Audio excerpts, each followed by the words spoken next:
พี่น้องมาหาหน่อไม้เนาะพูดนะหน่อไม้กะตาเมื่อยแห้งอยากกินน้ำพูดนะ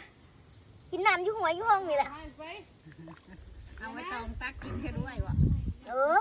แสบอยู่พี่น้องคือเกาหอยแล้ว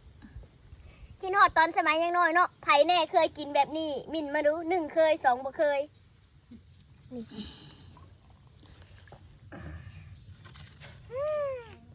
ไป